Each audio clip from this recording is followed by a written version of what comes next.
Hello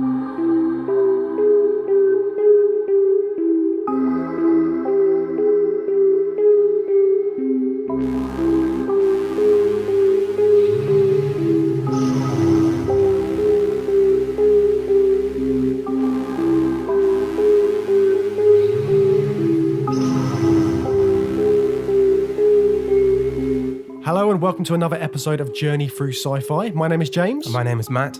And today's episode, we're going to be looking at Bicentennial Man from 1999, and we're going to be looking at AI, Artificial Intelligence, from 2001. So yeah, you excited to talk about these ones, Matt? I'm very excited. We're going to be talking about the Pinocchio problem. Yes, it's a very interesting sort of theme this week, sort of the way that a lot of these robots want to be human in some way. At least that's what's depicted in both of these films.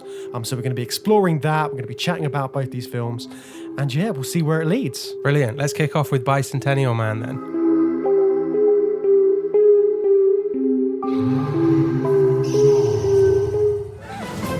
What exactly is it doing? He shows a number of characteristics like creativity, curiosity, friendship. Good night, sweetheart. Good night, Andrew. It is a household appliance, and yet you act like it is a man. So how did you find Bicentennial Man then, Matt? This. I felt like I kind of knew what you would be thinking Okay. with this I don't want to film. be too predictable. I feel the same. Going in, I was really quite excited to watch it, to be honest, because I remember the plot. The plot's actually very, very simple, and I remember it very well. And I haven't seen it since it came out, and I remember not really liking it when I first saw it. Yeah. Although, actually, when it was in cinemas, I remember desperately wanting to see it. It was about robots, and it had Robin Williams. It was like perfect movie. Because, I mean, Robin Williams was the legend of the time, wasn't he? He was the comic actor. Yeah, and he was at the height of his fame, arguably, Yeah. 99, right? Certainly in our lifetime, I guess he Definitely. was more famous in like the 70s and stuff. But no, I was really excited because the concepts that it deals with are so interesting. And I thought those concepts must be so good that whatever I didn't like about it, I think, maybe now I'll like it more.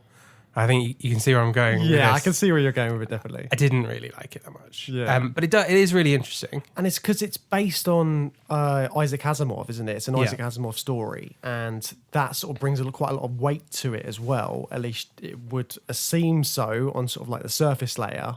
But the way they've sort of made this film kind of, I don't know, it's like two different things going against each other almost. Yeah. What do you mean by that, the way they've made it? Because I agree, but it's hard to really put into words. The way that I would talk about this, so I think of this film as Mrs. Doubtfire, but he wants to be a human. He's a robot. So it's it's like robotic Mrs. Doubtfire. It's got the look and feel of Mrs. Doubtfire, hasn't it? It's also directed by Chris Columbus, who directed Mrs. Doubtfire and worked with Robin Williams previously. Yeah. And it's sort of like a similar story because in Mrs. Doubtfire, he wants to get his kids back, and to get his kids back, he dresses up as a woman. Mm-hmm. And in this, he's a robot and he wants to find love, so he sort of dresses up as a man. Yeah.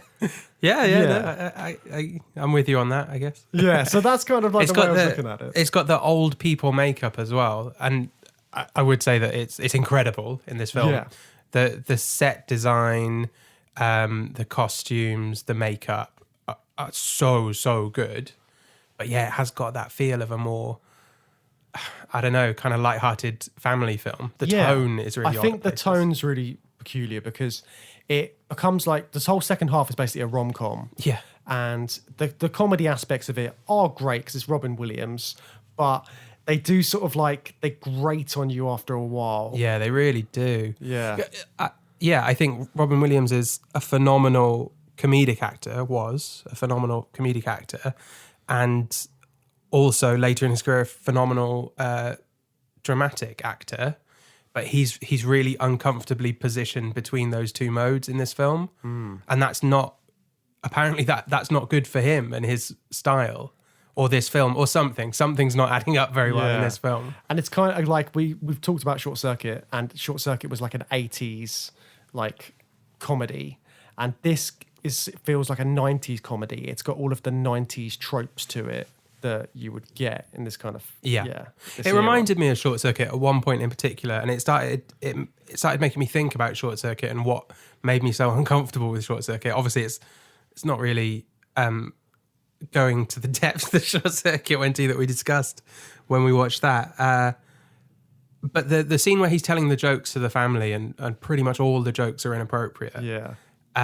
Really reminded me of the use of jokes and gags for Johnny 5. There's a real awkwardness caused by those jokes, and it's really quite uncomfortable to watch that scene. It's not as awkward as I didn't find it as awkward as Short Circuit. And actually, Sam Neill's character immediately makes a joke or kind of calls him out on it. He says, "Let's have a talk about appropriateness" or something like that. So they're sort of aware of it. It just still felt very strange. And the thing it got me thinking about was it's the delivery of the robot saying it. And I think something we've seen in a few films is robots talking with a human voice is really uncomfortable. And this film becomes, it sheds all that weirdness when Robin Williams, gets the sort of facial upgrade and looks like Robin Williams. And it's suddenly not awkward for him to be talking with a human voice. Do you know what I mean? Yeah. So like a robot like Johnny 5 talking like a human feels weird. I think there's something about human voices coming out of robots that maybe puts me on edge a little because bit. I think throughout the film, he is Robin Williams. You can't, because he looks like him at the beginning. And just going back to the family bit when he's telling the jokes, all of that was unscripted. Oh, really? So it was all... I did wonder that they're very Robin Williams-y jokes, aren't they? Apparently it was all ad-libbed. Yeah. So I think that might have been part of the reason it went where it did comedy-wise for that bit. But I think there is still the point that all those jokes in there are slightly sort of like, they're very Robin Williams-esque, aren't they? Yeah, and not serving robots. Yeah. Natural. Yeah, it's just, I think there's so humour. much of Robin Williams' character coming through that you kind of, you look at it more like that rather than this character he's playing. It's just Robin Williams pretending to be a robot. It's not, if you watch a film and they're properly into the role, you see him more as that role. But I think with this, I just couldn't get past the fact it was him. Yeah, definitely. And all of the jokes were him. His whole character was just him. Yeah. I did wonder if it was always Robin Williams in the robot prosthetics for the first half of the movie. There's no real reason why it would be. Yeah, I don't know about that. It would you can't... I'm not sure. And I don't know if you would put your A-list superstar comedian actor in, put him through hours of makeup when you can't see his face and he's wearing a face that looks like him anyway. Yeah, it's strange that, isn't it? Because you wouldn't need to, would you? It could just do it all through voiceovers and things like that. But his mannerisms are very sort of they're carefully done, aren't they? I think so, yeah. He's got comedic timing and stuff with the way, the performance of the robot. I don't know. I didn't look into it. So when did you first watch this film? Was it did you watch it on TV? I know I didn't see it at the cinema because I remember really wanting to see it and that never came to be. So yeah, I probably not until it came on TV. And that, back in when this came out, it took ages for a film to come on TV, didn't it? Yeah, because I remember very vividly hiring it from the sort of video rental shop up the road, and getting the video and getting it home and then watching it and sort of being really into the story at the time. Right, so you were 10 or 11 years old. Yeah, probably. it would have been just as it had just been released on video for the first time. Did you enjoy it? Yeah. And I think I have some of that nostalgia when I watched it again this time. Oh, okay. So I've got more of that sort of connection to it. Yeah, fair enough. I didn't. Maybe I left it longer than you, and it was. I also would have really built it up because I know how much I wanted to see it, and then it took ages to see. So maybe even that first time I saw it, I was just like, yeah, disappointing. And it's tricky as well because I know Robin Williams in some of his later comedy sketches, he was sort of saying how he regretted doing this film. Really, which is interesting. It's why? I don't know exactly. I think because obviously it was a bit of a flop. It didn't do very well in the box office. And I think he was aware of its problems as well. Part of the tone that I was noticing, I was trying to put my finger on what was making it feel. It's cheesy, right? It's a cheesy movie. Yeah, it's really cheesy. And that's what undercuts the fundamentally good sci-fi that's going on in it. And one thing that I realized about halfway through the film is there's almost constantly a score. Did you notice that there is that sort of 90s family cheery musical score? And as soon as I noticed it, I felt like there was never a moment where there wasn't soundtrack going on. Yeah, it's very Chris Columbus, isn't it? Yeah. It's it's got all of those they really wanted it to be like a family film. Yeah. And that comes across, but it's tricky because Isaac Asimov is a sci-fi writer, and his stuff has been, like we said a minute ago, it's been so influential. He created like the 3 Laws of Robotics. His stuff is just like renowned. So to turn that into like a family film, I don't know if it quite matches up. Yeah. I think the concept of the 3 Laws of Robotics work best in a movie situation if you allow them to go wrong somehow. And obviously this is a film that upholds the 3 laws. It's not about the laws, really. It's about the man, in this case, the character. So you get more drama out of those 3 laws if you're looking at ways that they break, which is what iRobot does. Yeah. Even though that's not actually an Asimov story, but it's sort of based. They've weaved around, isn't it? Yeah. They've weaved those themes into it, and they Yeah. use the 3 laws, and it's all about it going wrong, possibly. So what's this film about then? Shall we go into the plot a little bit? Sure. It's about like I said, I think it's a really simple plot. It's about a robot that wants to be human. And over the course of about 200 years, he has these interactions with this family, the family that he's originally bought to be the sort of butler for. He sees them grow old and die, and then he eventually falls in love with one of them.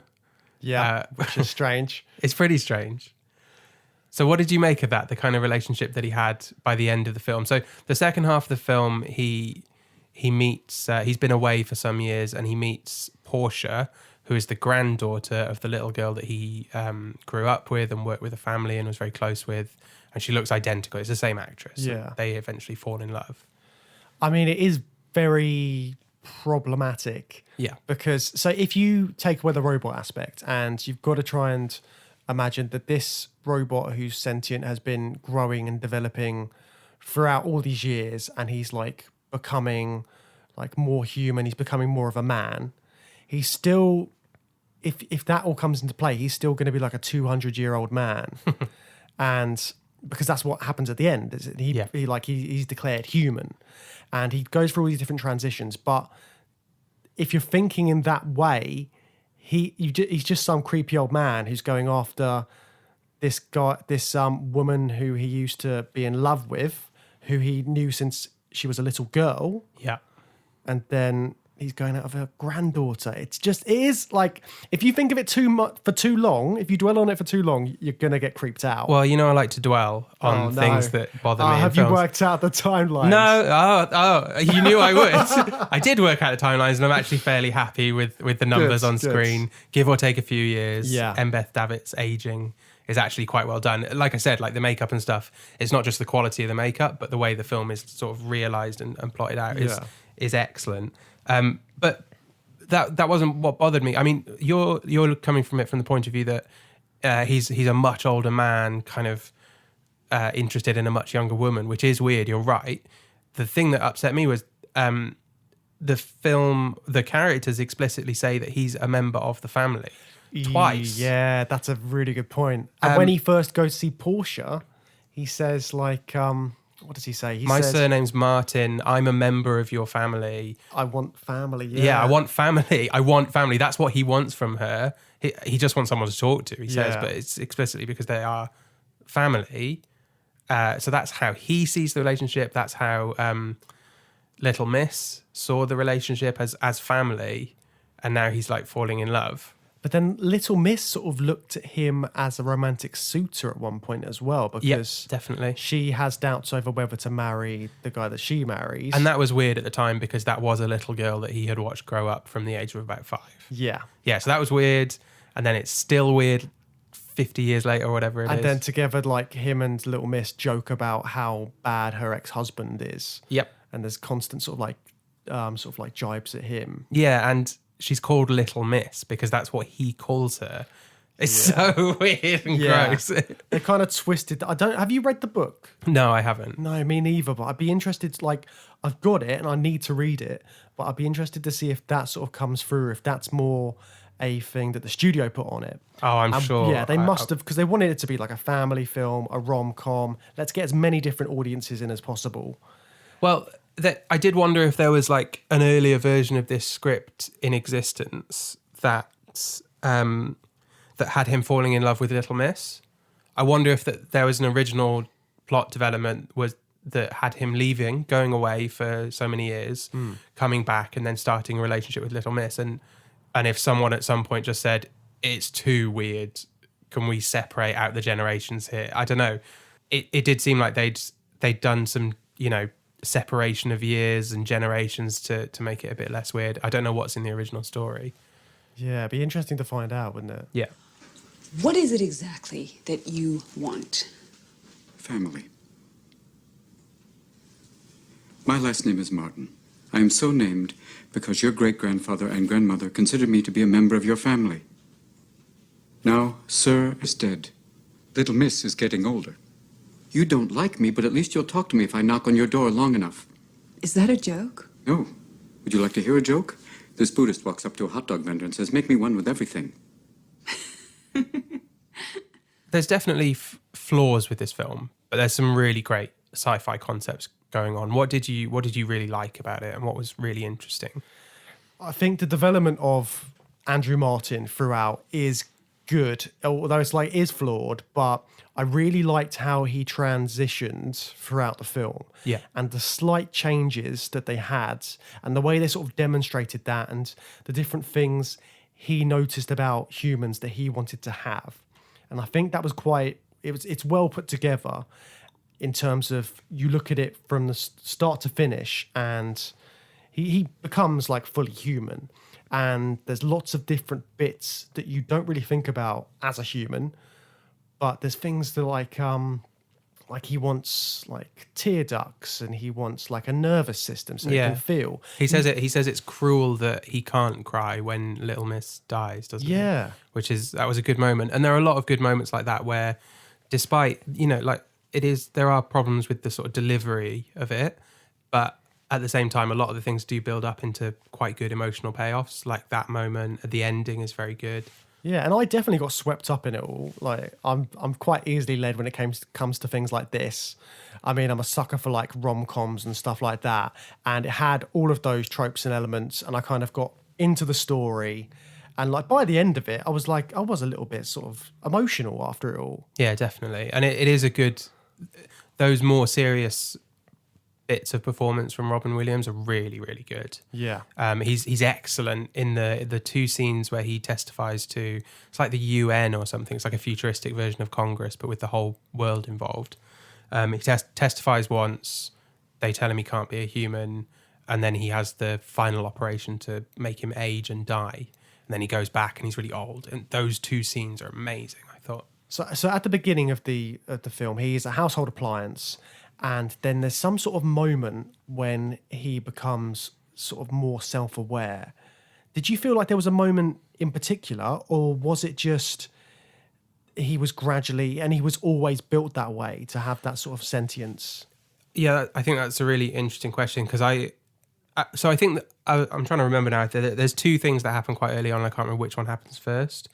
But he sculpts the horse out of wood. I think that's what happens first for Little Miss after he breaks her glass one. Yeah. And then Sir, Sam Neill, Sir catches him listening to music and quite obviously appreciating the music. And he's surprised by that. So those are kind of the first two things. I was a bit surprised that they happen so early, because my memory of the plot, or what I was kind of expecting from the film, was a much more gradual unearthing of his intelligence and personality. Yeah. Whereas actually the way it's played in the film is it's always there. It's a fault, possibly, of Andrew's design, and he has always had it, and it manifests with the sculpture and the creativity and the appreciation of art. But I think also there's little clues even before that, like the way he talks about things. Like there's the funny comic bit when he gets named Andrew because of the Little Miss saying android incorrectly, which is like a little silly joke. Yeah. But there's bits. So one of the bits which stuck out for me is when he's charging himself, and it's like he's dreaming, because he gets tired, and you see him sort of look like he's getting a bit sleepy. And that's like a very human thing. Right. If he's just a robot at that point and he's just charging, why would they have built him to look sleepy or look like he's having a dream? So it's like that happens fairly early on. And then I didn't know whether it was something to do with the fact he falls out the window. And then that's when the fault occurs, which... Oh, do you reckon? It could be. I don't know if it's anything as direct as that. Or, because you do feel like He got a bonk on the head. Yeah, he got a bonk on the head and then he wants to be human now. That could have been as simple as that. Yeah. But he does, like, he seems like a human character as soon as you meet him. I think it's probably, again, due to the fact it's Robin Williams. The robot looks like Robin Williams. Yeah. You know that's who it is. So I don't know whether it was something to do with that or, yeah. What do you think? I hadn't picked up on like the possibility that it was him falling that had done it or anything like that. It hadn't really crossed my mind. The way I read it from the film was just that it had always been there. The company that made him recognised it and understood it when he was brought in, but they just treated it as a fault. So whether you would consider that a fault or a miracle or whatever, it was just the way he was built was how I kind of took it. And he was always going to be on this trajectory of self-realization. And it's sort of combined with Sam Neill's character recognizing that in him. Yeah, and it's interesting that they refer to it as a fault straight away. Yeah. They're like, they're very, the guy that Sam Neill goes to see is very worried about the fact that this robot could potentially be sentient. They're Yes. like, this would be bad for business because people don't want these robots, which are in their homes looking after their children, to be self-aware. Because what does that mean? What they would end up doing? There's no sort of like, they don't know what would happen. There's so many different variables. Yeah, and that executive character, he's great, by the way. That's he's a really good... There's some amazing character actors in this film, like really late 90s, early 2000s, best of the bunch. Yeah. So that's, I think his name's Stephen Root. Have you seen Office Space? No, but it's on my list of films to see. So it's a very good comedy film. Yeah, I've heard it's brilliant. He plays a really iconic, very small role in that. And he's amazing, but he's unrecognizable from the character in Bicentennial Man to the character in Office Space. Later on, there's Oliver Platt, who is the guy who plays Burns, the mechanic. Yeah, I character. recognised him. I couldn't place him. He's but same sort of deal. Just an amazing character actor. He's in an American TV series called The Big C, which is about a woman who gets cancer, and he plays her husband. And he's amazing in that. I mean, he's been in an absolute ton of things, but that's the thing I know him best Yeah. for. And in this film in particular, he's like so natural. I think that's why he's such a good actor. He's playing an android mechanic character. He's also bringing quite a bit of humor. yeah, his comedy timing's really good. It's excellent. To be up against Robin Williams and then being able to sort of get his timing so like bang on. Yeah, it's quite a feat. To go back to the executive Stephen Root, they play around with the use of pronouns a lot in the whole film. It's kind of a running thing, but he's got a good scene where he's getting caught in between using it and him and not wanting to use him, but sort of placating Andrew and Sir, but also kind of trying to make a point of insisting that he does want to use the word it because he's really hammering home that household appliance point. That is roughly one's monthly salary. It's more than I make in a year. Not bad for... What did you call him last time we were here? Household appliance. Household appliance? Household appliance, yes. I do think that scene where the executive is insisting on calling him it is a more interesting way of exploring that, because I actually found it quite annoying that Andrew kept referring to himself as one. Like, I get the point of that, but they really overuse it. Yeah. He says one does this, one thinks this, just like 100 times in the first half of this film. I suppose as a family film, they want it to be very sort of like transparent Yeah. as to what's happening. So that's even like after he suddenly refers to himself as I, Sam Neill explains it straight away. Yeah. He's like, Yeah. oh, you realise you've just done this. And we're like, yep, we got it, but And thanks, all thanks the for while, saying. there's the sentimental music underneath. And they use it again quite nicely later in the film, because there's a couple more moments later on where Andrew does refer to himself as one, and he's I think he does it when he's rejected by Portia. Yeah. So he's he's really lost confidence in himself as a human. And again, when he is denied human status by the Congress. That's the one that really stuck out for me, because he just sort of like reverts back, doesn't he? And he says a proper robot butler line, doesn't he? Something like one is pleased to be of service or something like that. Yeah.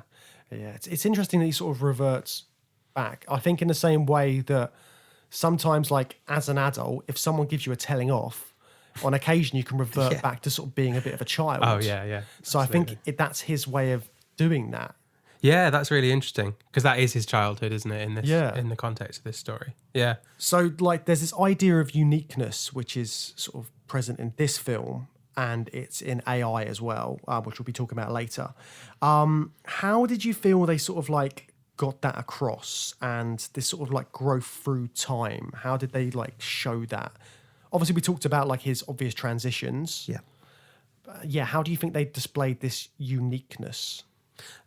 I think one of the better scenes in the film is when he is roaming around the country for 10, 20 years looking for other NDR robots. So we see all these other... I actually would have liked to have seen quite a lot more of that and have him interacting, because I think he finds a lot that are dismantled, destroyed, broken, whatever.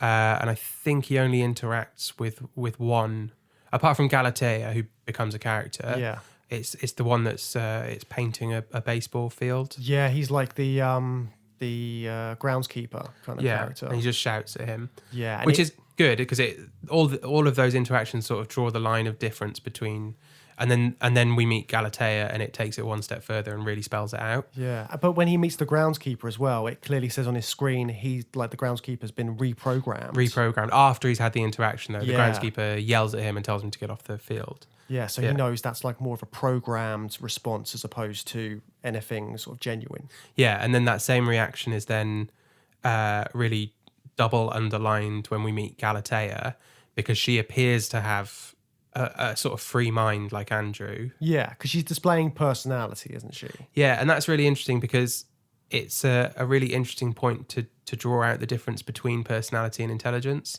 And again, they spell it out very clearly, because that is exactly what they do with dialogue. But it's still an interesting concept. And actually, what I found interesting about it was it raises the question that do you think Andrew has a personality? It's tricky. I think he gets more and more of a personality as it goes on. Yeah. There's definite stuff that he does, which so it's like he's always trying to sort of prove himself, and he's always trying to go one step further. And he's like throughout, there's lots of that's punctuated by him going, "No, this won't do," and then he goes and sorts whatever the problem is out. Yeah, he commits himself to a task. Yeah. So in terms of sort of like his personality, he's a bit of a sort of like he'll do his utmost to get things done. He's caring. He has that moment with the dog when he's sort of like. Yeah, but all these things you're saying, doing his utmost to get things done and being caring, that is a good description of his personality as a character. But all of that personality is built off his original programming, which is as a serving robot. That's a good point. So he does have a personality, you're right, but it's not much of a unique one. It's his intelligence that makes him unique, and that is the point they're making. He has human or even greater intelligence that Galatea just doesn't have. I think on the flip side of that, he gets annoyed with things as well. He gets annoyed with Galatea. Yeah, he sticks a drill in her head off camera at one point. Yeah, I know. That was a weird moment. And yeah, there's things which sort of like piss him off. Yeah. And that's not part of his original programming, surely. Yeah. Like, that's him genuinely having an opinion about things. Yeah, you're right. You know, I'm being a little unfair. There is definitely a personality there. Yeah, but the intelligent aspect, there is like the difference between being intelligent and having a personality. Yeah. I guess the point they're trying to make in the film is the opposite of that. It's that a personality doesn't mean that you have intelligence. Yeah, because in case in point is Galatea, who has the personality chip or whatever she's got switched on, and that makes her sort of like fun and bubbly and really quite annoying. Yeah, and Andrew's visibly disappointed because we haven't at that point in the film the idea of a personality chip. That was the first we'd heard of it, wasn't it? Yeah. And Andrew has to explain it through dialogue, and he's obviously disappointed. Oh, you've just got a personality chip. Yeah, because he knows it's all just like simulated programs and stuff. Yeah. But Galatea goes on quite an interesting journey as well, because she is at the end as well, isn't she? She's the nurse Yeah. who's looking after Portia and Andrew on their deathbed. Yeah. And that was a really interesting scene because just in the closing moments of the film, it just throws open a whole debate about assisted death. Yeah. Which and there's no time to dwell on that point really or think about it too much, but it really did make me think because, well, I guess my question is, do you think Galatea broke the first law of robotics This is and the thing. the second law of robotics, which states that you... So what are those two laws, just to clarify? So the first law is, I won't get the exact wording, but it's a robot cannot harm a human or through inaction allow a human to come to harm. I think I did get that almost exactly yeah, right. so the second part matches up with that because through inaction... But she takes action because she unplugs the life support machine. But through inaction cause harm. So if she doesn't act, then Portia's going to be going through more pain. Yeah, and that's why it's such an interesting... that's why it throws open the debate on assisted death, because if you don't act in a situation like that, are you causing a person pain or harm by allowing them to live beyond a point that's good for them or what they want? And I guess you could argue that the film is having that whole debate in the space of about 20 seconds because Andrew, despite all his developments, is always bound by those three laws. So we can assume that Galatea is as well. So we can assume that she didn't break those laws by unplugging the machine, allowing Portia to so start. that is making the point that in this case, according to the film, it's okay. Yeah, it's a big concept, and I don't know if the makers of this film were really like trying to have that whole conversation in the space of about 20, 30 seconds at the end of the film, but it does sort of make that point, I think. Yeah, it's quite a note to sort of go out on, isn't it? Yeah, it's a huge concept to just wrap your film up on. Yeah. So Robin Williams, like I watched an interview with him after watching the film, and there was one interview which really sort of like got my attention. So he says Asimov's view of robots was a humane one, and questions how we would treat them if they were sort of like real. And he uses the comparison of the 10 Commandments. So what would it be like if humans had these laws built in? You play wonderfully this robot, Andrew Martin, who becomes the teacher of humanity, the machine teaching humans. That's what Asimov did, basically. He had the idea of robots being these very humane creatures. Mm-hmm. Even given the fact that they have, 3 commandments in the laws of robotics that they have to obey because it's in their programming. It'd be as if, humans were forced to obey the 10 Commandments or could not violate them. Mm-hmm. And we'd have no president. But, In the film, the robots are the good guys, really, aren't they? Andrew's like a good guy. But what would it be like if people had these, it's like the 10 Commandments is the obvious comparison. If these were built in, you could not break these laws. How would that change humanity?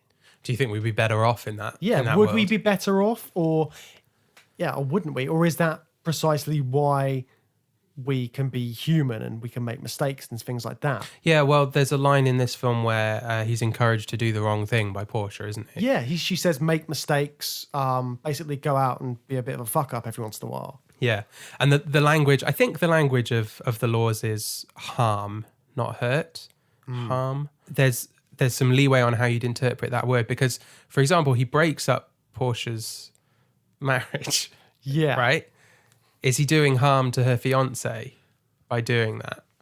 Or is it through inaction? Through inaction of not giving her the best possible life with him. And he assumes that the best possible life for her would be to be with him. Yeah, you have to sort of take it on faith that he has processed all of that maybe, and he's still in his mind, which may be biased, he is still obeying the laws to the best of his abilities. But these laws are interesting because they're like morals, aren't they? Yeah. But they're more hard-coded. Yeah, morals. they're hard-coded. So if there's no immoral robots, like how does that sort of work? What? So they would be inherently a better species than us? Is that kind of what they're saying? They've got hard-coded morality. Yeah. Yeah. But it's not quite morality, is it? It's sort of like, it's because it's so set. Yeah, because actually, if you talk about morality is a choice. And if it's hard coded into you, then are you really a moral person? Because if you have the free will to do bad things and then don't, that's morality, and that's what makes you a good person. Yeah.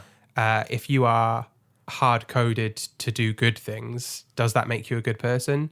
I'm not convinced of that necessarily. It's an argument against religion as well, isn't it? It's if you are only a good person in your lifetime because of a fear of what comes next. If you are not a good person, does that make you a better person than someone who chooses to do that, regardless of possible consequences? Yeah. And then in sort of like, if that is the case, is Andrew ever really a good person by the end of it? Is he like, because you see him as being good, but is it all just because he doesn't ever have to he can't make that choice? I think he's bound by those rules. So in terms of morality, I don't know if we can judge him because he might not have the ability to sort of act in any other way. I think the film's asking us to judge him on different merits, which is the stuff that you were talking about before, about his desire to get things done, complete a task, better himself. That's what we see as aspirational in him from a human point of view, I think. Yeah, definitely striving to be a better person. Yeah, that's kind of the relatable human aspect of him that makes him possibly a good person. Yeah. Take chances. Make mistakes. Mistakes? Yes. Sometimes it's important not to be perfect, okay? It's important to do the wrong thing. Do the wrong thing? Yes. Why? Oh, I see. To learn from your mistakes. No, to make them. So like another thing as well is like the AI in the film are sort of treated as a minority. And this is something which we haven't really come across much in AI films until now. And AI makes a really big point of pointing out that the artificial intelligences that are a minority and they're treated as such.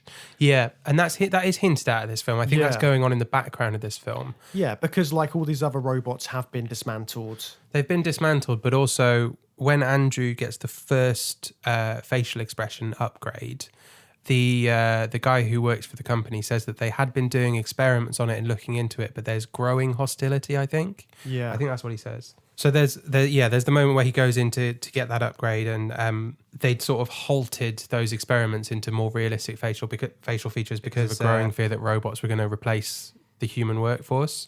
So that's maybe like the 12-year point into Andrew's life, around that sort of time of the film.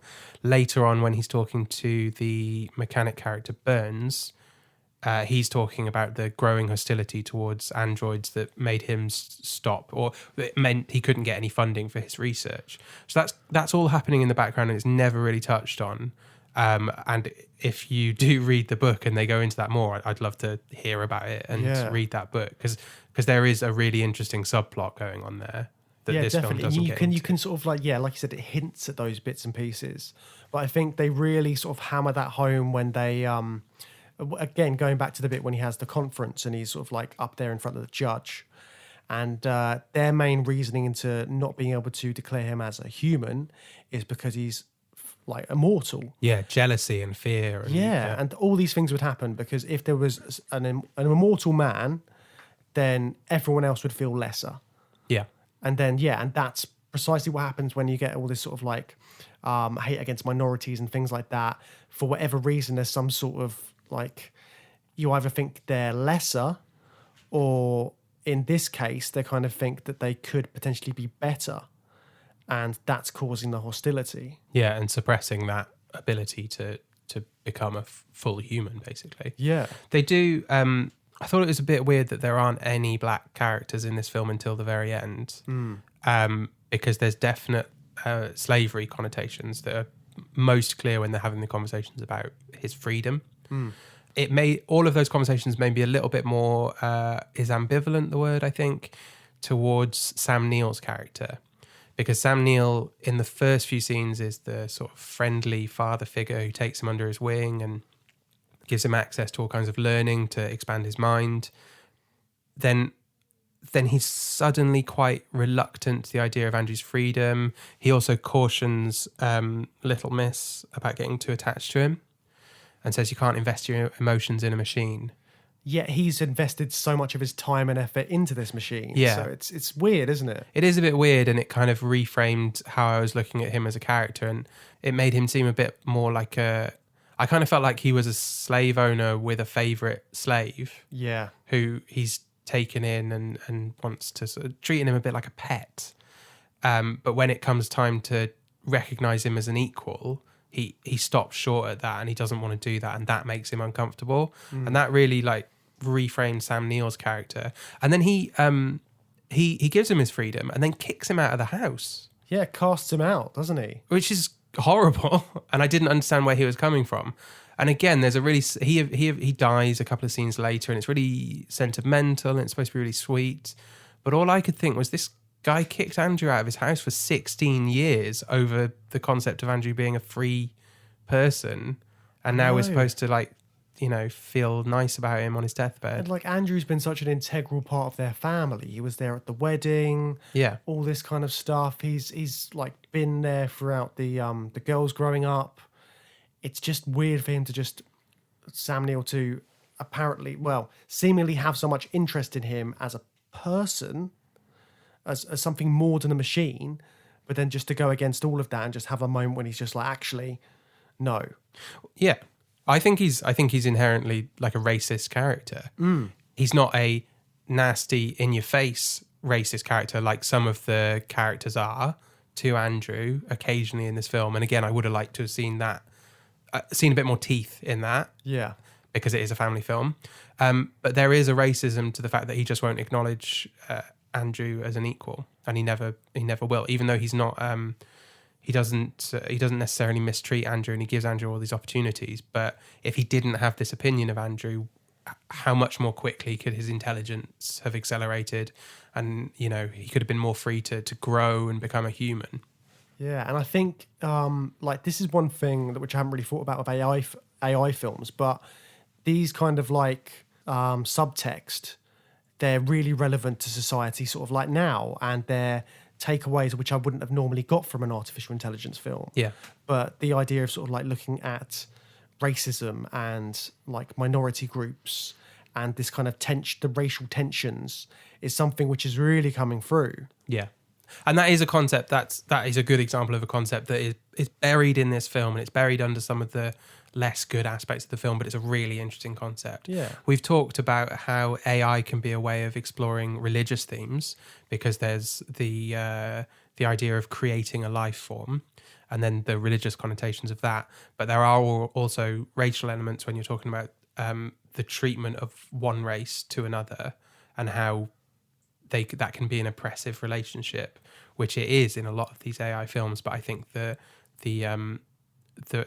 racial elements of that are coming out more in this film than some of the other ones we've seen.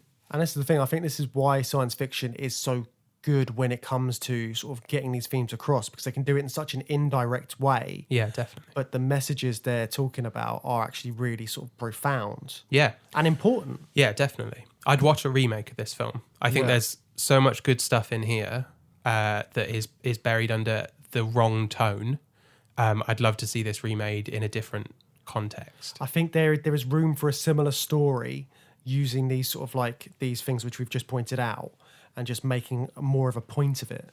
And we'll be saying our email address at the end of the podcast, won't we? If anyone wants to get in touch with a massive budget for us to make a large-scale remake of this film. Oh, please definitely, yeah. We would totally be on just board drop with us that. a Yeah, line. just drop us a line. As a robot, I could have lived forever. But I tell you all today, I would rather die a man than live for all eternity as a machine. So at the end of the film, Andrew decides to die, doesn't he? He decides to give up his immortality. Yeah. So what do you think that says about the film and about Andrew's character? The fact that he gave up his immortality. So I think that's really like, it's quite profound, isn't it? It is quite profound. I felt bad for him though, because it seemed like that was being imposed on him. I think that the thing that ultimately makes him finally human is not the ability to die. It's the fact that he gives that sacrifice for love and for feeling equal to someone that he's in love with. But it wasn't on his terms. He's only doing that because he needs to. He's obsessed with this ruling that gives him the equality that he deserves. But he only goes through with that because it's like jumping through hoops, and he's going to make that sacrifice to jump through that final hoop. Yeah, and the fact he's given so much to humanity, he's provided the technology that like kept a lot of people alive. Yeah, that's another amazing element of the plot that's just ticking away in the background, is that he's had 200 years where he's developing these android upgrades for himself that have a backwards compatible, function for biological humans. Yeah. And it makes him filthy rich, doesn't it? He's rich throughout the entire thing, isn't he? He's rich throughout the entire thing. Yeah, he's a millionaire from making clocks, which I don't get at all. That was not a thing in 1999. It wouldn't be a thing in the future. Are you just sort of belittling all clockmakers? No, I mean, he makes these beautiful clocks, but his monthly salary is more than what the chief executive of a robotics company makes in a year. That doesn't happen. What are these clocks? Like, I'll get into clockmaking if that's like an accurate depiction of the salary expectations. I mean, yeah, that is a bit mad if you can get that much from just sticking some clocks together. So he's got that background of money, hasn't he? And then he continues to just sort of build that up by becoming like a robotics expert. Yeah. And he's always, I think the idea of him like making stuff's really good as well. I like the fact that he made his own house, and he's sort of like... Yeah, did he get planning permission for that beach hut on the beach? I mean, I was a bit worried about that house lasting very long as well, 'cause it's very close to the shore, isn't it? It looked like it's just made of driftwood. What are the foundations like? I wasn't sure. I don't think he'd called his local authority. No, none of see that. if he put that out. It's not a shed, that's a house. Yes, definitely a house. It's a very nice house. Yeah, it's lovely, but it didn't have any food. And presumably no running water. Yeah, he doesn't. Well, this is the thing as well. How was he charging himself up? Because good question. Assume he'd have. Who knows? Yeah, I wish I knew. Maybe he did lay a giant cable all the way down from that, just a really long extension cable from the family home down to the beach. And he just moved to the beach, didn't he? He's still around. Yeah, walking distance. I got the impression. It's like I'll be around. He's like, no, don't stay around. I'll just go down the beach then. Would you want a robot butler in your home? I don't think I'd need a robot butler. It'd be nice maybe just to tidy around the house every once in a while. Yeah. What I didn't like was when he's doing his butler stuff, and he's obviously making Sam Neill's wife really uncomfortable. Really uncomfortable. Yeah. Wouldn't really want that. Where he's just sort of standing around the dinner table and they have to send him away. And he just doesn't understand, does he? He's just like, I'm away now, but he's still staring at them. Looming over them from the kitchen. Yeah. Yeah, that bit is a bit creepy. I think having something like that in your house, but then you're referring to it as it, whereas by the end it's him. Yeah. Andrew's meant to be an appliance. Yeah. And but either way you look at it, I wouldn't want an appliance to just stand over me after cooking dinner. I wouldn't want a man to stand over me after cooking me dinner. When you go to the restaurant, the chef doesn't come out and then just sort of patiently watch you eat. Imagine if they did. That'd be awful. Yeah, and they're like judging you. Yeah. Like, oh, this is really nice, Andrew. And having that kind of creepy presence in the house is actually, I thought that was very similar to the next film that we're going to be talking about. Shall we move on to AI? Yes, let's move on to AI. At Cybertronics of New Jersey, the artificial being has reached its highest form. Universally adopted, Mecha, the basis for hundreds of models, serving the human race in all the multiplicity of daily life. You're a machine. I'm a boy. My name is David. I propose that we build a robot who can love. This film was creepy. Yeah. This was dark and creepy, and it was a lot darker than I remember it. Was it? Well, for me, it was. Much less dark than I remembered it. So this is another one that... This is interesting. I also hadn't seen this since around the time it came out. I think my dad bought this on DVD pretty much as soon as it came out because he's a big sci-fi guy. He would have understood the context of Stanley Kubrick was involved. Yeah. It's directed by Spielberg. It's a big deal. So I went to the cinema to see this. Really? Yeah, I distinctly remember going with my mates, and it was a big deal at the time. I don't think we really knew what we were in for. No, it's a pretty mad film, isn't Yeah. it? Yeah. And for like a young teenager, I wouldn't have. I mean, I didn't really get it when I was. Yeah. When I remember was it being very sort of fantastical and lots of like crazy stuff and special effects going on. But I got a lot more from it watching it again this time round. So yeah, let's talk about this film then. So it was put together by two different directors with very different sort of styles. Yeah. So Stanley Kubrick came up with the original idea. And then I think what happened, so he spent ages working on it. He was working on it for like 2 decades before his death. Oh, yeah, it sounds like the sort of thing he did. Yeah, which is like a long run up. Yeah. But so what he did is he decided to ask Steven Spielberg to direct it because he said it was closer to Spielberg's sensibilities. So He actually asked him that. I heard that it was Yeah. Kubrick's wife had asked Spielberg to do it after Kubrick died. Okay, that's interesting. Because I heard that they sort of like they knew each other and they were sort of like quite close. Yeah, no, I think they knew each other. I think they were friends with her. So like the two worked on it for like several years, and Did they work on it together then? I think they were sort of like back and forthing a little bit. I think. I mean, I'm not 100% sure about how accurate my facts are on this, but yeah, from what I hear from a few different sources, this is kind of how it happened. So yeah, they were sort of back and forthing a lot, and like apparently most people think that Spielberg was sort of responsible for the sort of like more child-friendly stuff, like the E.T. sort of elements that it has. But he actually introduced a lot of darker elements into the story. So Kubrick's main contribution were mostly sort of the sweeter parts. Really? Yeah. So sort of like the beginning bits when they're sort of like the beginning and the end are Kubrick's, and Kubrick wanted to have that particular end with the sort of like fairy tale aspects there. But the middle part of the movie, sort of the stuff with the flesh fair, was actually Spielberg's idea.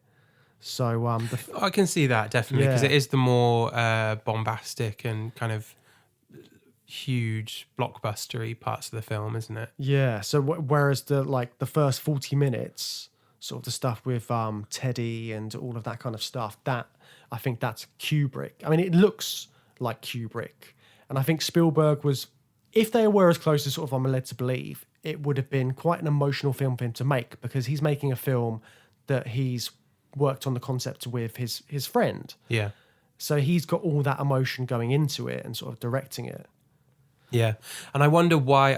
It's interesting that you say that Kubrick said that it was more in Spielberg's kind of wheelhouse for directing, but he was also kind of leading on those sweeter, more sentimental things because he was known, certainly as his career went on, his films had a lot less emotion to them and they were a lot more, they had a coldness to them, didn't they? Because that's what we talked about in the sci-fi horror episode with Mike from Evolution of Horror.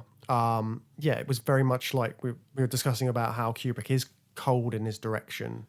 So maybe it was a case of he wanted those sweet elements and he was interested in it, but he saw that as something that this is better suited to my friend Steven Spielberg, who can really handle that kind of emotional weight. Whereas it's not really, it's not exactly in my wheelhouse. You know, I want to make a 2001 or whatever.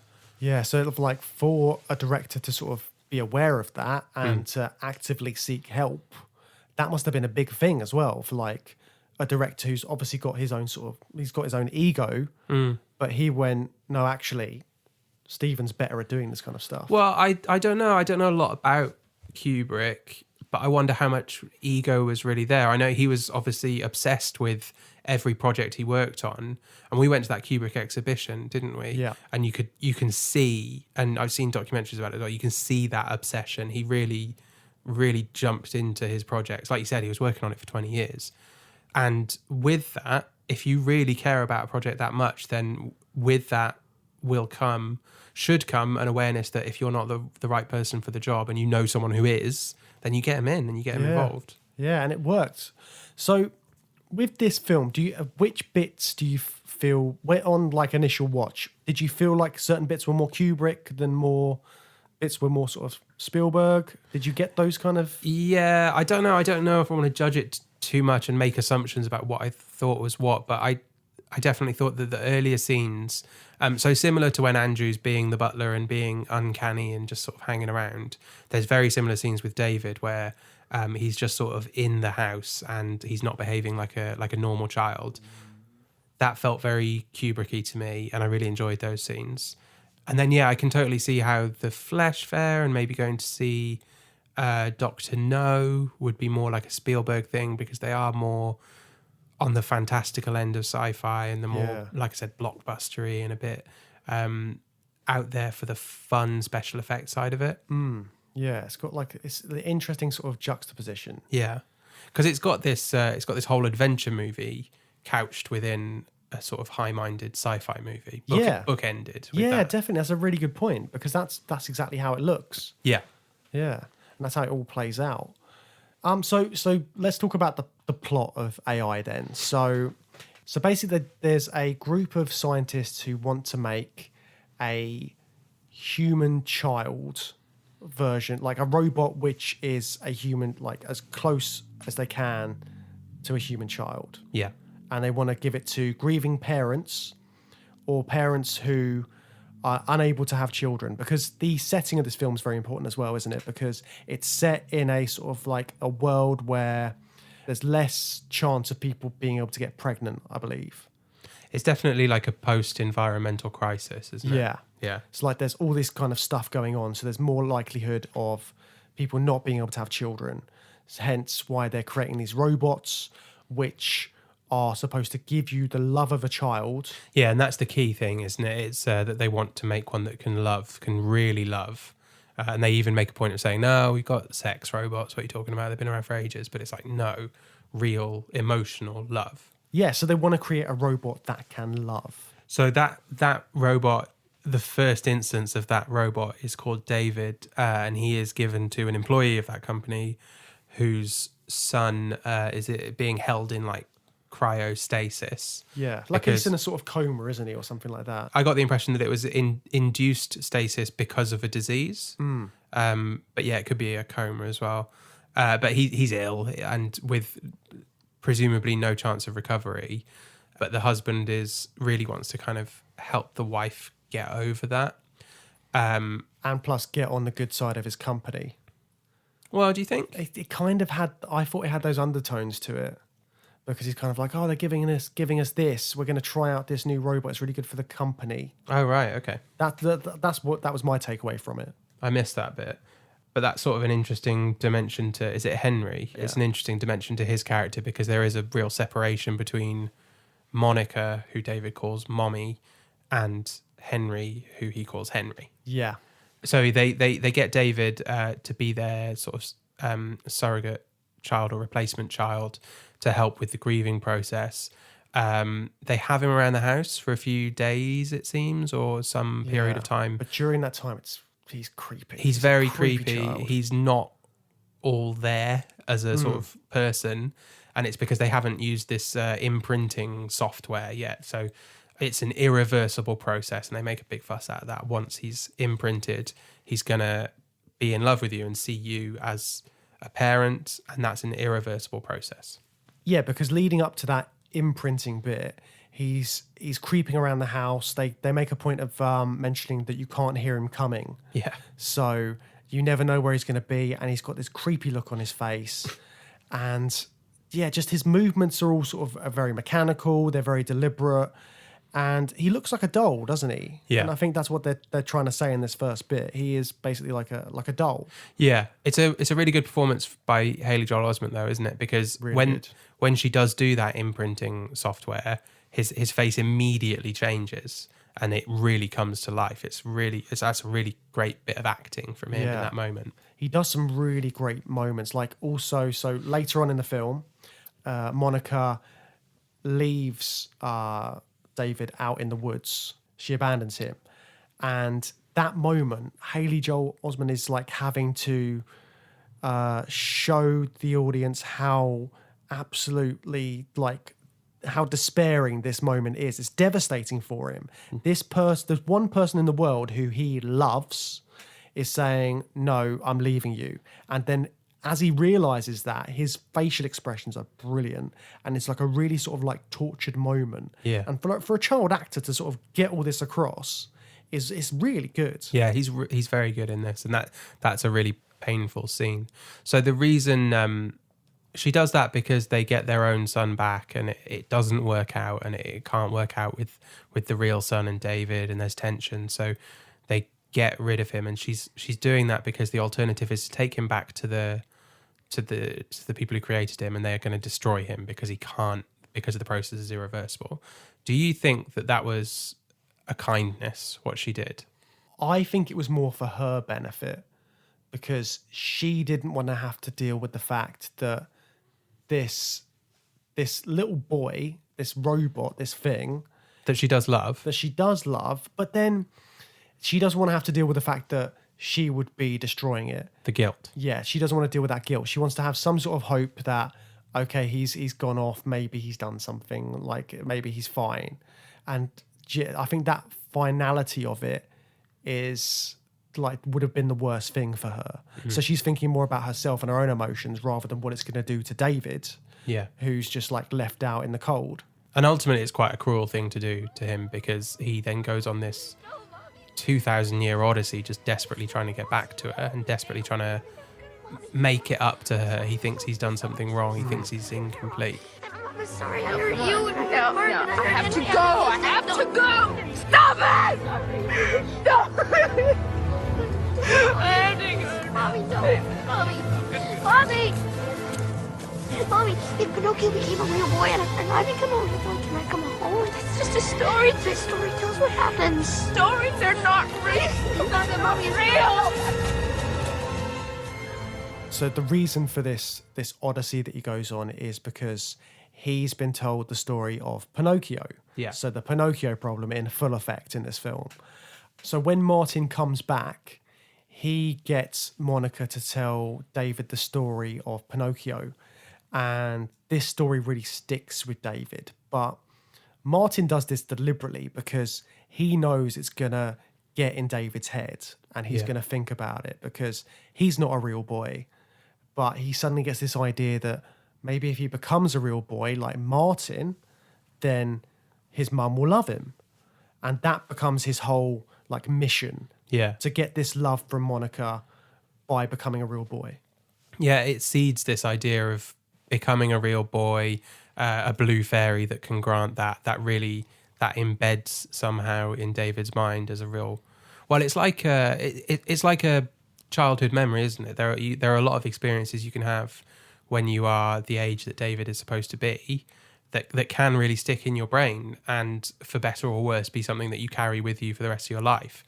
Whether it's just like some little random memory of view, or something utterly transformative like what David's going through. It is that sort of idea of your childhood brain processing the world and taking it on and it affecting you in a way that affects you for the rest of your life. Yeah, definitely. But it's because he's been manipulated into having this idea. I think that makes it a lot darker as well, because Martin has sort of orchestrated this. He orchestrates the moment when David goes and cuts the lock of hair from Monica. He's trying to sort of sabotage David. Yeah, I don't know. He's being cruel and he's being mean. I didn't get the impression that Martin knew exactly what an effect just hearing the story of Pinocchio would have on him. I think he's just doing it because he knows it's a story about a puppet that wants to become a real boy, and he thinks this will wind him up. That was the sense that I got, like there's no way Martin could have known it would affect him. It would affect David for 2,000 years. Yeah. It's like it's like a rivalry, kind of like sibling rivalry almost. But Yeah. Taken to the extreme. And actually the incident that gets David, ejected from the family, Martin's actually sort of trying to defend him. He gets bullied by the other kids who want to like poke and prod him because he's a robot. And Martin is actually saying, I'll just leave him alone, lay off. And David goes to Martin for protection, doesn't he? There is a bit of a bond there, certainly for David, where he wants to go and hide behind Martin and feel safe behind him. And obviously that ends really badly when they fall in the pool. Yeah, that moment is like, it's really quite quite harsh, and they just leave him in the pool as well. Yeah. They don't get him out. They save Martin, but it is quite a terrifying thing as well to think that Martin was being weighed down by like that metal robotic child. body. Yeah. Yeah. It's not nice. Yeah, that's a great shot where David is at the bottom of the pool and he's just got his arms extended, reaching out as if to be held by his mother or something. Yeah, and then he's just left there. Yeah. So, did you say you'd read the book or you'd read the short story? I read the short story and I reread it recently for this. I read that. So I think my dad. So I think when this film came out, they republished all of. There's 3 Super Toys stories by Brian Aldiss, and I think they collected them with some of his other short fiction, re-released it at the same time this film came out. I think my dad probably bought it at the same time. So I've read Super Toys, and I've read so it's Super Toys Last All Summer Long, and then the second one's called Super Toys When Winter Comes. I've read that one as well. And there's a third one that I don't know that's Super Toys in Other Seasons, I think it's called. They're very good short sci-fi stories, but it's a much less developed story. Have you read them? I haven't read them, no. It's a much less developed world. He doesn't get thrown out of the house and go on this amazing journey. None of that happens. It's basically the first story is basically the first 10 minutes, the first sort of 20 minutes of the film. It's quite similar. David's playing with Teddy and he kind of can't make his mother love him, but the AI in the story is really Teddy. David's actually, it's a bit of a twist of the first story that David is not a real boy, because they find out at the end that the husband comes home and he's like, "Oh, wonderful news, we've won the lottery," and it's a lottery for the right to start a family. Their numbers come up and they can actually have their own child. And that's when it's kind of revealed that David's not a real child and he's also a robot that's playing with Teddy. Ah, that's interesting. That's a nice little twist on it as well. Yeah, because I suppose it wouldn't have been able to... I think with this particular twist on the story, it's got more room for it to develop and sort of like tell a more exciting, fantastical definitely. tale. And it works for the narrative to actually have David interacting with the real son.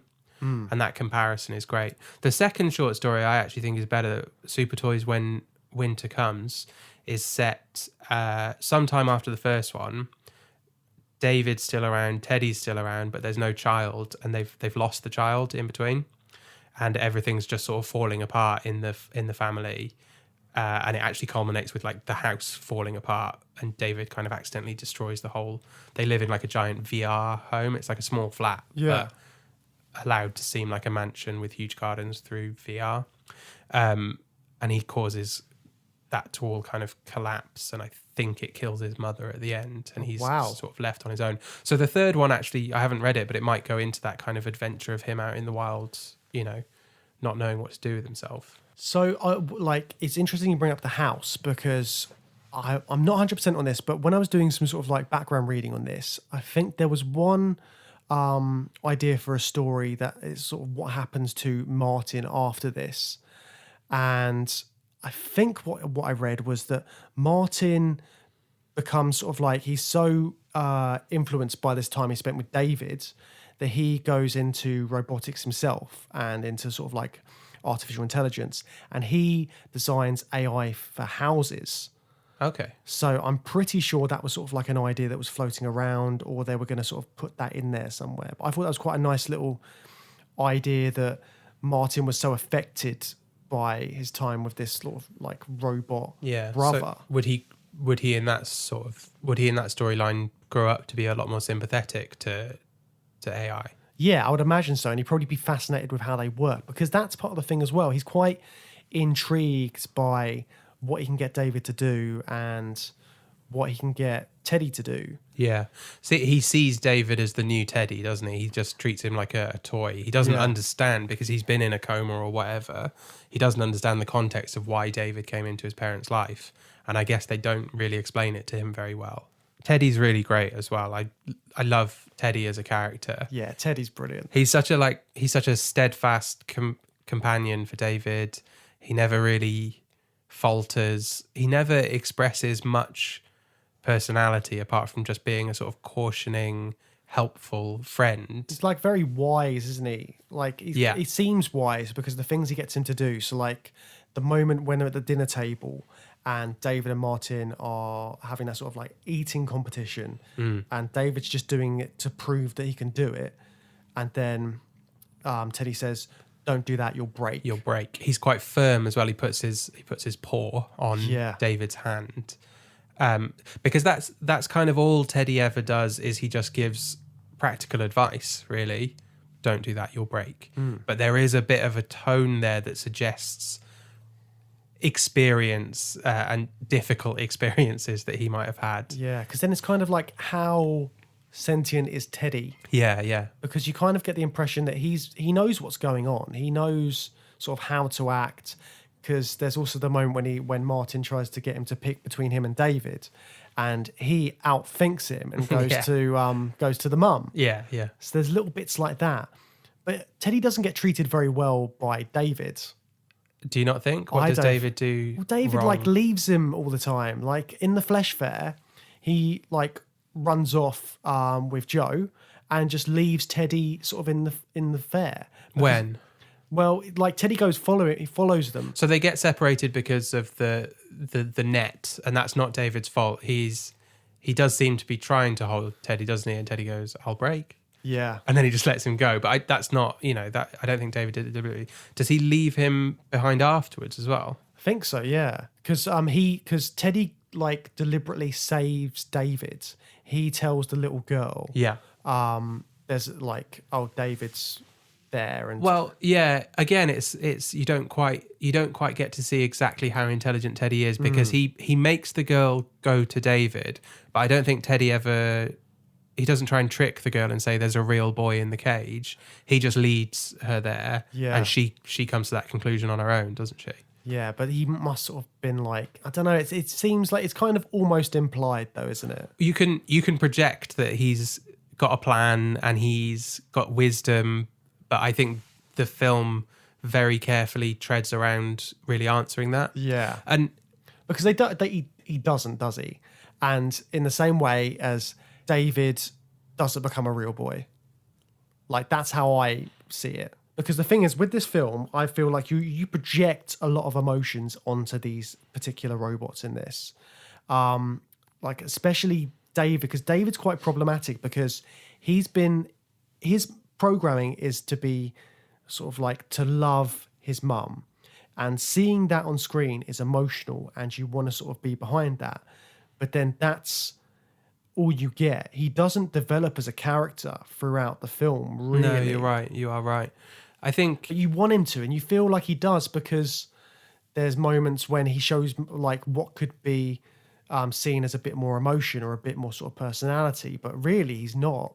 I think what makes him so sympathetic is he's been programmed to experience a real human emotion, and it's a really sort of intense emotion. It's love. And that's what makes you get behind him as a character, and you want him to succeed, and that's what makes him feel real. But you're right, he doesn't get anywhere with that as a character. He doesn't really have any character development. He's just motivated by that very set, programmed in, genuine emotion. And that's where the Pinocchio problem stuff really comes up, because in the story of Pinocchio, he learns from his mistakes.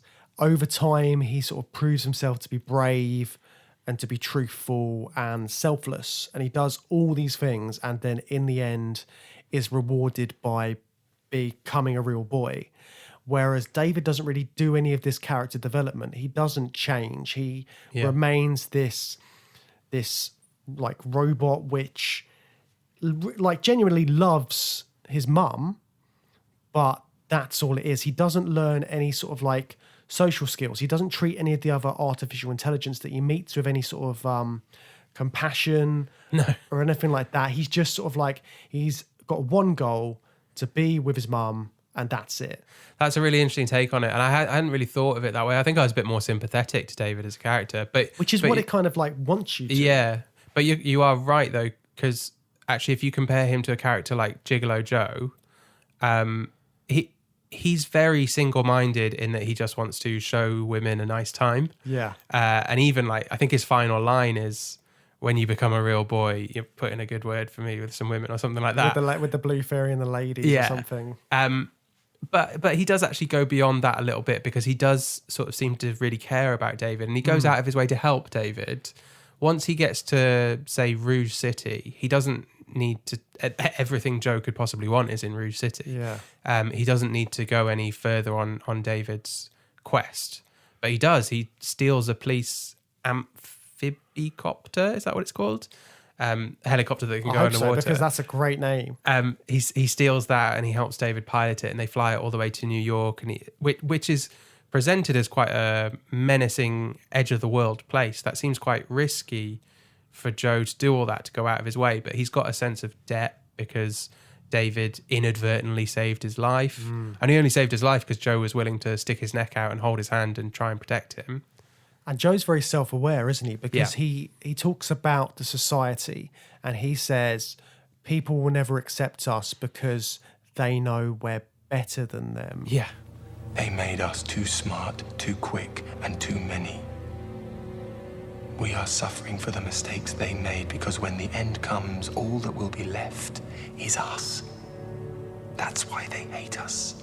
And that's why you must stay here. With me.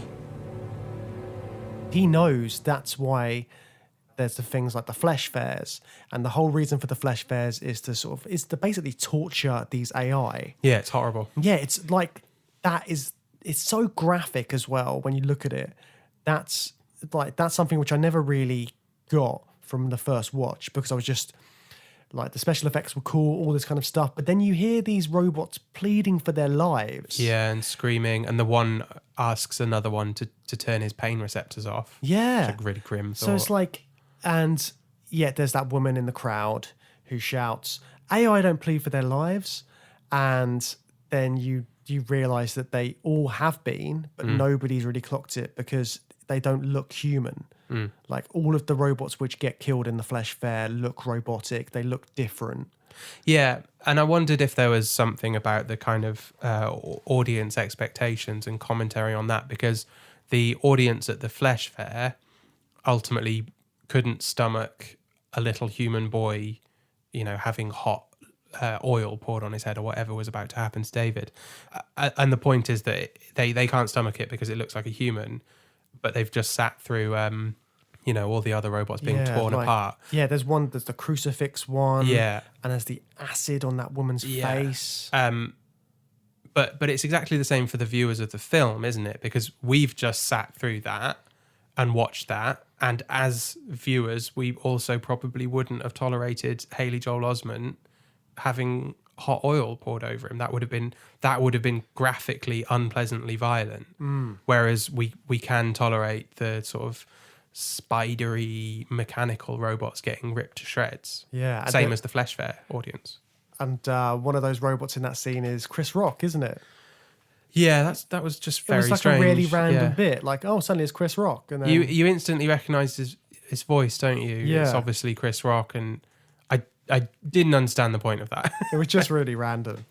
But yeah, so it's weird, the way you view the AI, because are they sentient? Are they are they all the same as David in some way? Because there's one who's trying to bribe his way out. He's like, oh, can I, I'm like a first generation. I'm a unique model. He was Time Magazine's Robot of the Year or something 75 years ago or something like that. Yeah, so he's trying to get out of dying.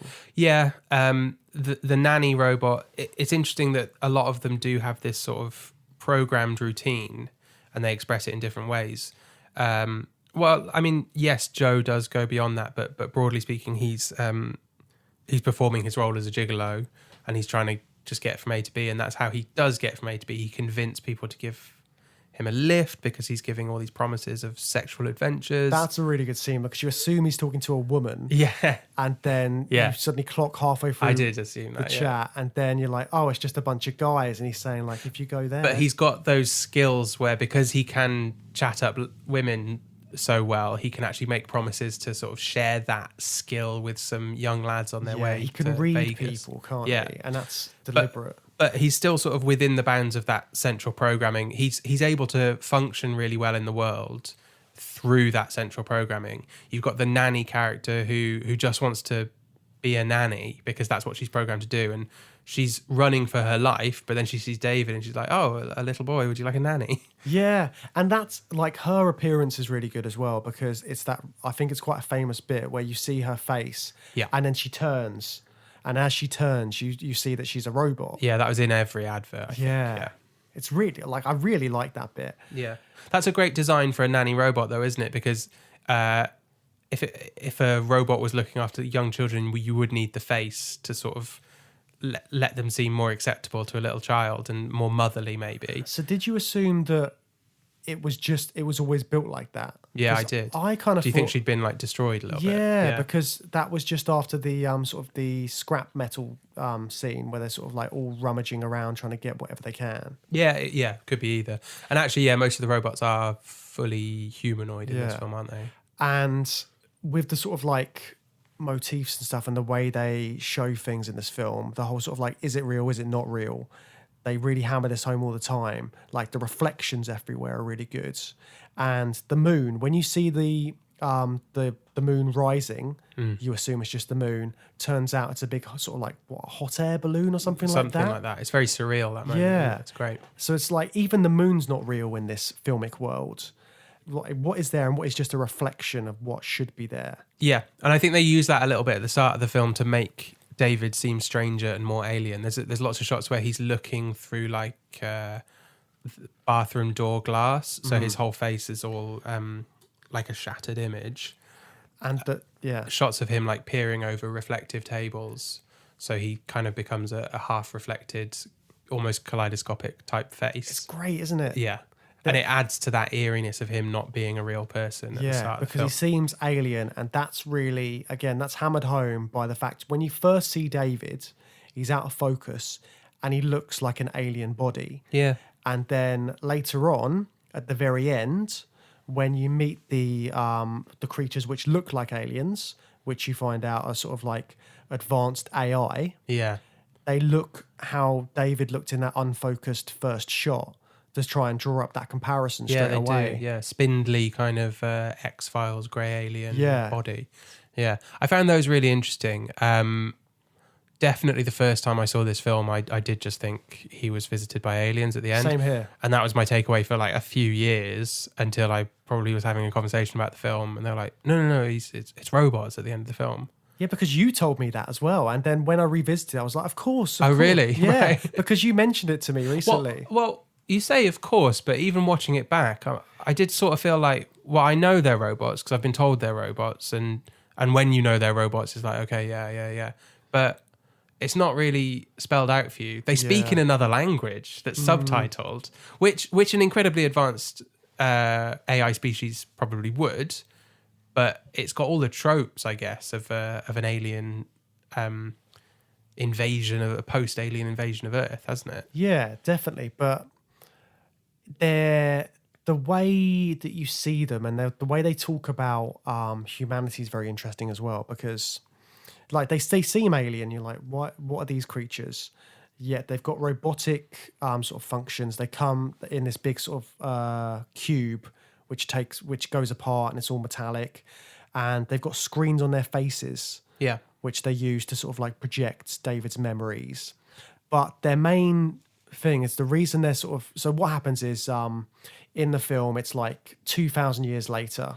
And so basically what happens is David ends up trapped underwater in front of a blue fairy statue. Yeah. Which was from a theme park in Coney Island.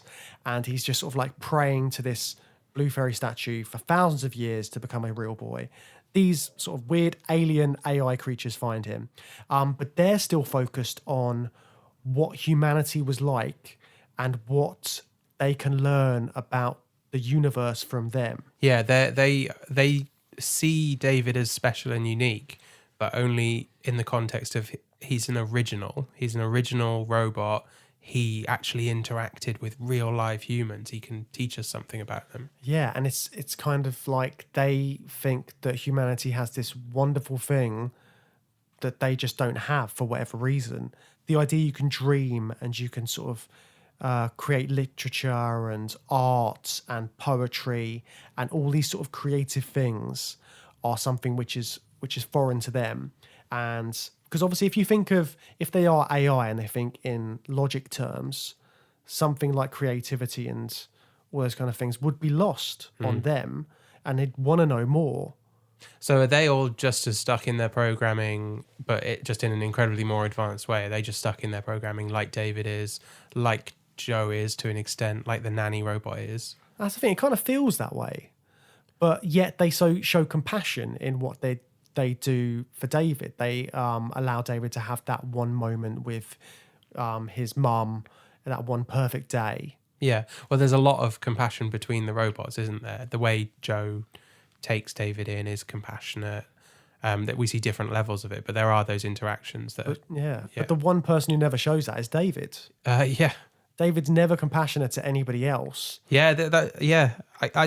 I'd never really taken that on board from this film because I always felt so sympathetic to him. But you're absolutely right. There's no compassion, no character development. He's a bit of a husk, but a loving husk. But also he's he's a tortured soul by the end of it, because there's the moment where he finds out that he is mass produced and he's not as unique as has been told. That's really eerie and chilling and strange. Yeah, because he goes into that room with all of these manufactured versions of himself.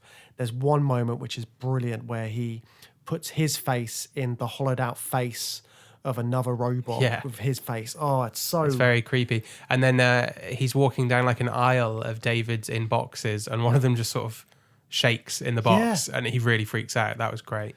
And he's already met a version of himself, hasn't he, just before that? I found that so strange, that scene. I really didn't know what was going on. Yeah, it's a really weird. But he kills himself. Yeah. He gets angry because he's not the only one. And yeah, he smashes up this other version of himself. Yeah, I mean, there's a little bit of character development for you. It's not particularly positive, but coming to terms with the fact that he isn't unique. He's been on this quest to become a real boy, which is not necessarily tied up in ideas of uniqueness until that point. But then when he's faced with the realization that he's not unique, he just loses it and becomes incredibly violent. And he's sort of walking around this room which has all these pictures of the creator's son, who was unique in that he was real and he was a real human-like boy, and he's what David was based on. So again, this uniqueness that David thinks he has is all based on somebody else. So he's not even unique in himself. And that's sort of like, I don't know if he fully realizes that or not, if he's just sort of like angry at the fact that this other robot could potentially have the love of his mum because he's the same. Yeah, you're right. And it's not character development at all. I think I was wrong to suggest that. But you feel like it should be, though, don't you? Because I think that's what a lot of people would have viewed it as, because it's the natural thing to think. You'd be like, this is why he's annoyed, because you project your own emotions onto it. Yeah, but he's lashing out and he's annoyed, and it's a refusal to accept the situation, isn't it? So it just comes out as violence and a tantrum, basically. And then what does he do? He basically tries to kill himself. Yeah. And then that's when the whole blue fairy stuff comes. But yeah, that's so dark. And for a film which is supposed to be sort of like a fairy tale, it's like extremely dark. And you put that with the beginning scenes and stuff when he's sort of like alienated. Yeah, but that works though, doesn't it? Because fairy tales are quite dark. Yeah, and like embedded grim with fairy menace. tales are always like, they're darker. I'm David! I'm David! I'm David! I'm David! I'm David!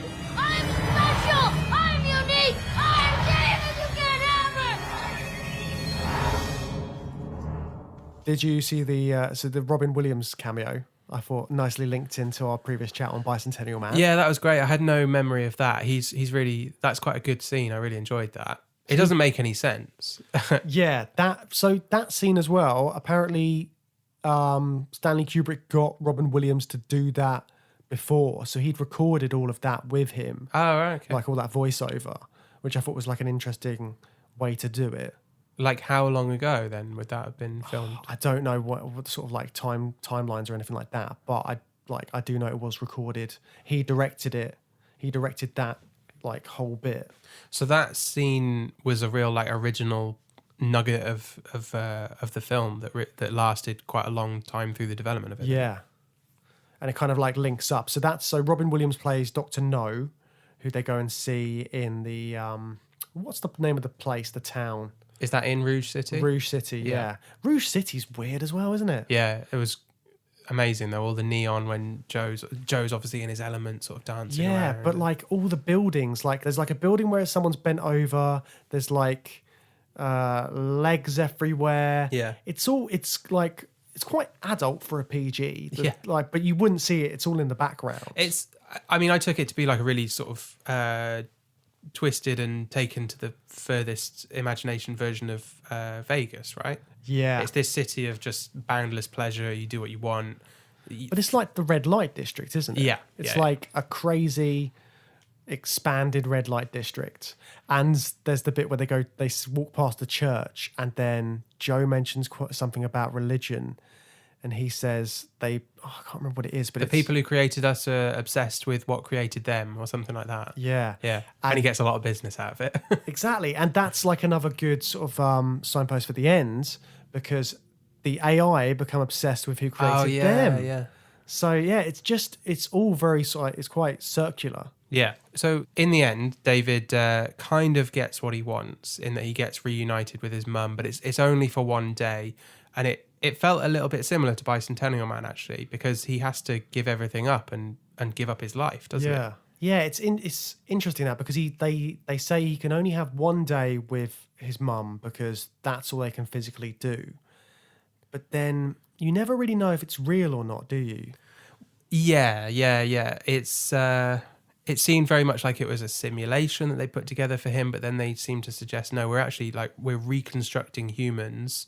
It's quite contrived, isn't it? We're reconstructing humans, but it only works for 24 hours. Yeah. But it kind of works with the fairy tale surrealness of the end of the film. Definitely. It's got also like the narration from the sort of like AI creatures, and it's told like a fairy tale, isn't it? That whole last day that David has with his mum.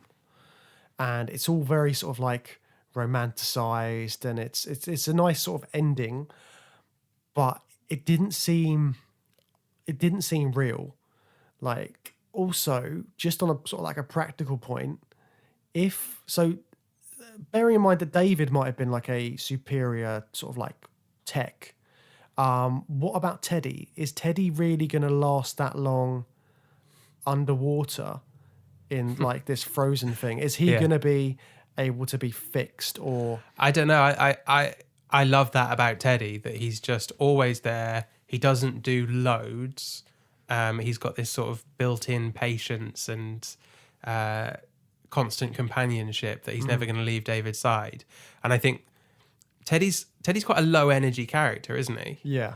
And I can totally get on board with the idea that he'd just be sitting there chilling out next to David. And I don't know what they're powered by. It's never really explained, but maybe it's like solar power, because they've been under the ice and eventually they do both shut down and then they both get out again and they sort of come back to life. And yeah, it could be something like that. This was like one of the moments when I was a bit like, is it like, I don't know. I just had problems with him still being alive and working. Yeah. But then these superior AI can do what they want. Yeah, well, he's a super toy, and super toys last a whole summer long. There you go. Yeah. There you go. But yeah, so Teddy saves the day then, doesn't he? He has the lock of hair. Oh, yeah. That allows Monica, David's mum, to be brought back to life. Well, if you want to talk about ridiculous, James, he's been holding on to the lock of hair. That's what I mean. That was the my entire other point. journey. Like, yeah. He's just had that in a little pouch. Yeah. It hasn't like degraded or anything like that. Well, would it? Does hair? I don't know. I mean, I only know from like horror movies, but like if you dig up a corpse, it'll have hair, right? Yeah. I don't know. But either way, it's like it's a very nice ending for David. Yeah. They give him what he wants. He has this day. They sort of like muck around. They have a lovely time. They sort of like David does paintings of what happened during his journey, and it's like a nice round ending. But in the end, he dies. Does he die? Or does he just? I think the narration says that he goes to sleep and he dreams for the first time, and it's already been set up that he doesn't dream, and I think he doesn't even sleep, maybe. But he just he will go to his room and lie quietly for 8 hours or whatever. Yeah, so he just gets that closure, and for whatever magical reason, by the end of this fairy tale, he's able to fall asleep and dream. And I think it was implied that that's it for him. Yeah. But does he sort of voluntarily just end his own life because he's had that closure of what he needed and he knows he'll never get it again? I think so, because he's happy, he's got what he wanted. But then there's also so he blinks in the last bit, but I don't think he blinks throughout the rest of the film. Oh, that's interesting. I think he does. I'm not 100%. I think you're right that he doesn't throughout the rest of the film. Yeah, but I'm pretty sure he does towards the end. Oh, right. Well, I mean, he definitely closes his eyes at the end. Yeah. And I think that's significant because that sort of like shows that he is maybe a real boy by the end, at least in his own like weird dream world that these AI have created. Yeah. So they give him what he wants. They make sure that he's sort of like had a happy end. But then the idea of being human means that you have to have an end. So like Bicentennial Man says the same thing. And it's very important that there's a beginning and there's an ending. And that's something that machines don't necessarily have. And to have that, to be conscious of your own like mortality is something that's very human. And that's what both of these AI are sort of like wanting to be in these Pinocchio situations. Yeah, but both of them are kind of maneuvered into a situation where they have to accept death as a trade-off for getting the thing that they wanted. It's spelled out in both things that it's like, well, this is what makes a human is that we are, I think Portia says something like, we're meant to be on this earth for a certain amount of time and that's it in Bicentennial Man.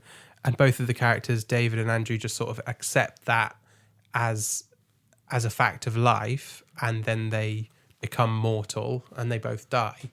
But I don't think either character was really seeking that out, and it wasn't a preferred outcome for either of them. Yeah. David wanted to go back to his mum and have her take him back in, and I would assume go on living that way forever. And same with Andrew, he wanted to keep on giving Portia replacement organs and stuff like that, so she would extend her life indefinitely. But he wanted to be recognised as a human, recognised by other people as something more than just a machine as well. Yeah, and I guess David wants the same. Yeah, he just wants his love returned. He does want to be recognised by his mum as human. Yeah. So yeah, he does want a similar thing. But with the difference between these two characters is, so Andrew learns during his journey, and he like shows compassion seemingly, and he goes through changes. They're very sort of like deliberate in the film, whereas David sort of doesn't really go through much of a change other than the imprinting, and even that sort of like a program change. Yeah. But you sort of like feel for him during his journey, because you kind of like have those emotions which you project onto him, because he's a little kid and he's going through a hard time. But yeah, it's tricky, but they both treat it in completely different ways, but they're telling the same sort of story about AI. Yeah, I saw them as quite different in that Andrew, yeah, he develops beyond his programming, whereas David is programmed that way from the beginning. But this conversation's really like changed my view on David, because my initial take was I did think David was a real boy, and I thought the message of the film was he had always been a real boy and he just hadn't realised it. But now you're kind of making me look at it in a different way, that he just doesn't have any real character development. He doesn't go anywhere. I think this is why this film didn't do great in terms of audiences and stuff, because you can take it in two completely different ways, and they completely change your view of the film, what you take away from it. And it's totally open to interpretation. And that's what I like about it, because you can take either viewpoint, and neither's necessarily wrong. They're just different ways of looking at it.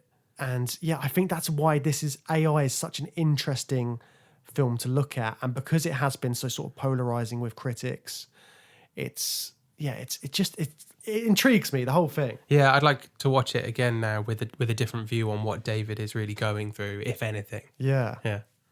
What about Bicentennial Man? No, I'm all right. I'll wait for the remake on that one.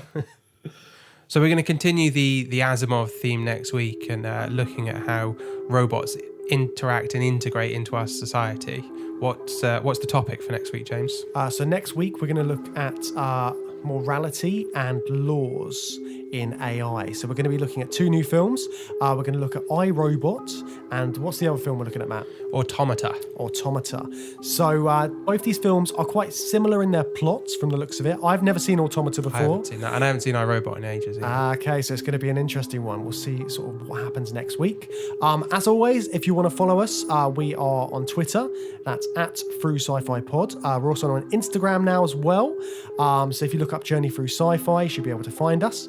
Then we've got the website, we've got the email address, which is journeythroughsci-fi@gmail.com. So yeah, tell your friends, get in touch. We'd love to hear from you. Leave us a nice review as well. Yes, please. That'd be great. Excellent. Well, we'll see you all next week.